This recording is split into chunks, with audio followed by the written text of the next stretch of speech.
ساتوی پسرو وینو دا د شهیدانو کور دا د باتورانو کور دا د باتورانو کور دا د باتورانو کور دا د باتورانو کور ساتوی پسرو وینو دا د شهیدانو کور دا د باتورانو کور دا د باتورانو کور دا د باتورانو کور دا د باتورانو کور د لوی سکتن تعالی په نامه سلامونه ستړي مسئ د بالخ د ملي رادیو قدرمنو اوریدونکو د دې مهال خبرونو ته مو زه عبدالرحمن عاطف هرکلی کوم.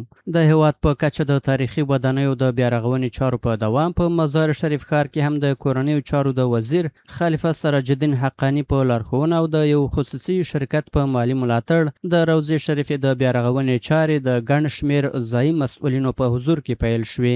د دغه تاریخي او معنوي ځای د بیارغونې لپاره نږدې 40 میلیونه افغانۍ ځانګړې شوي چې د 2 کلونو په موده کې به یې چارې بشپړې شي.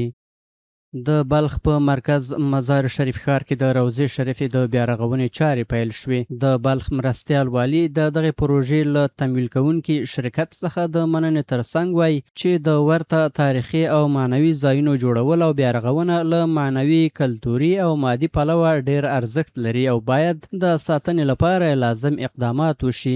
بلخوا د بلخ د حج او اوقافو رئیس وایي چې انسان هم مادي او هم معنوي آبادی ته اړتیا لري. له همدې امله د مادی آبادی ترڅنگ باید معنوی بیارغونې ته هم پاملرنه وشي. و حالی که است امروز یکی افتتاح میشه و ترمیم اساسی میشه این ابدا این تاریخ میمانه کی از اینجا سهم گرفته و کی از اینجا سبب شده و کی هدایت داده اینجا به تاریخ ثبت میشه ثبت تاریخ میشه در اینجا میمانه.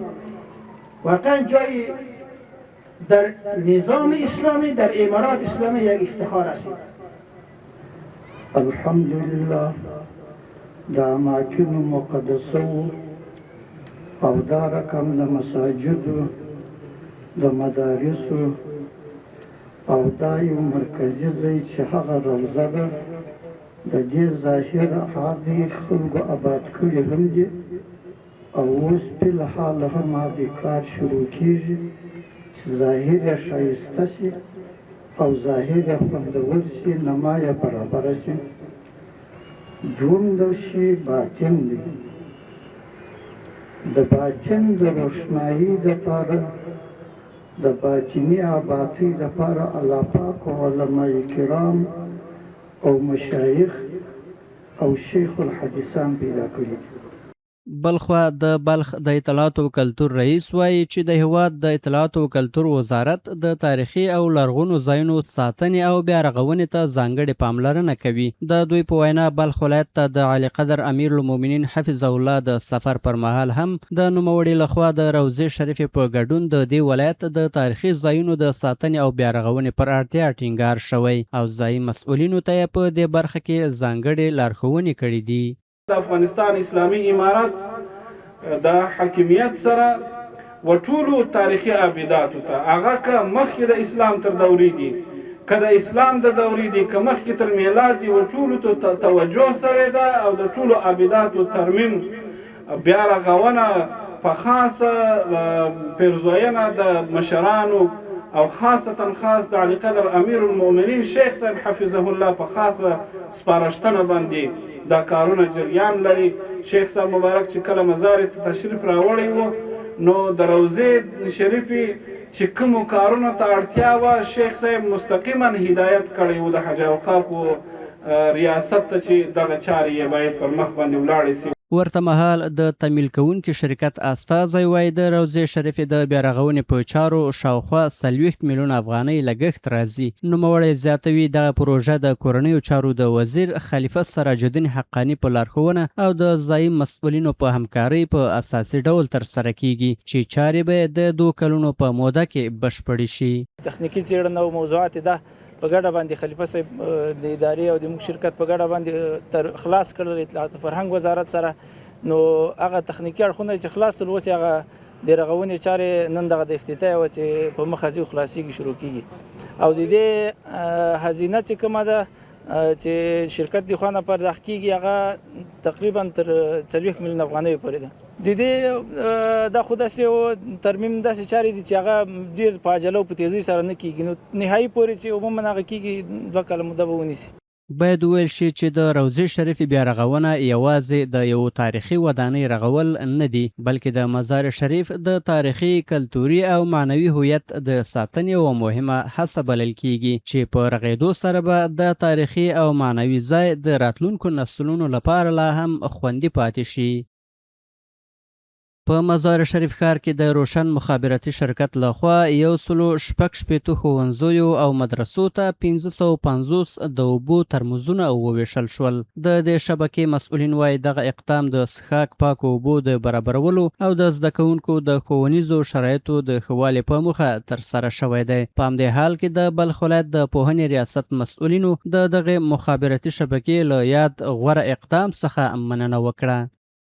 په مزار شریف ښار کې د روشن مخابراتي شرکت لخوا 160 ښوونځیو او دیني مدرسو ته د څښاک اوبو 550 ترموزونه وویشل شول.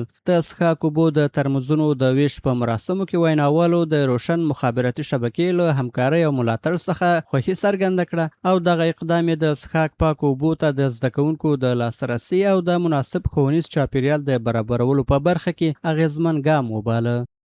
د اوبو ترموزونه چې د مکاتب او مدارس سره دا کومک دی، نو د دوی شکریه موږ ادا کوو، مننه ترېنه کوو. الله تعالی دې ورته خیر ورکړي او په آینده کې همدغسې د نورو کومکونو هیله هم ترېنه لرو. ورته مهال په بلخ کې د روشن مخابراتي شبکې مسؤل وایي د څښاک اوبو دغه 550 ترموزونه د ښوونیزو شرایطو د ښه والي او زده کوونکو ته د څښاک اوبو د برابرولو په موخه د مزار شریف ښار 160 ښوونځیو او دیني مدرسو ته وویشل شول. به تعداد 166 جمعا مکاتب و مدارس که در او جمله 116 باب مکاتب و 52 باب مدارس دینی هستند که برایشان ترموزهای آب که تعدادشان 550 ترموز هستند که دارای ظرفیت 25 لیتر می باشند. هر ترموز برایشان توزیع شدند. له بلې خوا د هغو ښوونځیو او دیني مدرسو ښوونکو چې له یادو مرستو برخمن شوي له دغه اقدام څخه خوښي څرګنده کړې او د زده کوونکو د ښوونیزې هوساینې لپاره د ورته همکاریو د دوام غوښتنه وکړه. ترمز آب که کمک کرده جهان سپاس می نماییم. دیگر اکمالاتی اگر میکنه و مدارس و مکاتب این گام نیکی است. الله متعال برشان اجر ببخشد. بسیار خوشحال هستیم، بسیار خوشمند هستیم. بعدیش هم باید دیگه هم وطندارای ما که میتونن در مکاتب‌های یا مدرسه‌های که میتونن برشان کمک کنن. د یادونې وړ ده چې روشن مخابراتي شبکې تر دې وړاندې هم د هیواد له وروستیو زلزله ځپلو سره بشري مرستې کړې دي. د بلخ د سوداګرۍ او پانګونې خونې رئیس له 2 ازبکستاني پانګوالو سره د لیدنې پر مهال ویل چې دغه خونه په بلخ ولایت کې د بخاریو، د برېښنایي ګرمونکو وسایلو او بېلابېل ډولو خوږو خوړو د تولید په برخه کې د دوی د پانګونې د ملاتړ او د اسانتیاو رامنځته کولو لپاره چمتو ده. د بلخ د سوداګرۍ او پانګونې خونې رئیس محمد ابراهیم غضنفر په دې لیدنه کې ازبکستاني پانګوالو ته د ښه راغلاست ترڅنګ په بلخ ولایت کې د پانګونې د فرصتونو او ظرفیتونو په اړه معلومات ورکړل او هغوی یې په دغه ولایت کې پانګونې او د اقتصادي فعالیتونو پراختیا ته وهڅول. ورته مهال ازبکستاني پانګوالو هم د بخاریو او د برېښنایي ګرمونکو وسایلو د تولید او د قنادۍ او د بېلابېل ډولو خوږو خوړو د تولید مرکز د جوړولو په برخه کې خپل پلانونه تشریح کړل. هغوی وویل چې غواړي په بلخ ولایت کې د تولیدي فابریکو په جوړولو سره په دغه ولایت کې خپل اقتصادي فعالیتونه پراخ کړي. د بلخ د سوداګرۍ او پانګونې خونې رئیس له دغو پلانونو هرکلی وکړ او له پانګوالو سره د همکارۍ او ملاتړ لپاره د دغه بنسټ پر چمتووالي ټینګار وکړ. نوموړي وویل چې یاده خونه به د ځمکې او د اړینو اسانتیاو برابرولو له اړوندو ادارو سره د همغږۍ او د پانګوالو د نورو اړتیاو په برخه کې همکاري وکړي. دغه راز ازبکستاني پانګوالو هم د یادې خونې د مشرتابه له همکارۍ او هرکلي څخه مننه وکړه او په بلخ ولایت کې د اقتصادي فعالیتونو او پانګونې د پیل او پراختیا لپاره خپله لیوالتیا څرګنده کړه. دا لیدنه په داسې حال کې ترسره کیږي چې د افغانستان او ازبکستان ترمنځ د اقتصادي همکاریو پراختیا کولی شي په بلخ ولایت کې د پانګونې د زیاتوالي، د کاري فرصتونو د رامنځته کېدو او د کورنیو تولیداتو د پراختیا زمینه برابره کړي. د مالدارۍ سکتور د پراختیا او د کلیوالو کورنیو د اقتصادي وضعیت د ښه والي په موخه د ملاتړیزو پروګرامونو په دوام د بلخ ولایت په دهدادي ولسوالۍ کې له 40 مالدارو کورنیو سره د پسونو د چاغولو لپاره د خوراکي توکو مرسته وشوه. دغه پروګرام د هالند کمیټې له خوا د اروپایي ټولنې په مالی ملاتړ پلي کیږي چې موخه یې د مالدارۍ د تولیداتو زیاتوالی، د څارویو د روزنې د کیفیت ښه والی او د مالدارو کورنیو د عوایدو لوړول بلل شوي دي. د پروګرام د تطبیق مسؤلین وایي د دغې طرحې له مخې هرې کورنۍ ته 120 کیلوګرامه خوراکي مواد ورکړل شوي څو په دغو موادو خپل پسونه د معیاري تغذیې او چاغولو تر پروګرام لاندې ونیسي. د هغوی په وینا دغه پروګرام یوازې ملاتړیزه بڼه نه لري بلکې یو ښوونیز او عملي پروګرام هم دی چې له لارې مالداران د څارویو د تغذیې له نوو طریقو سره بلد کیږي.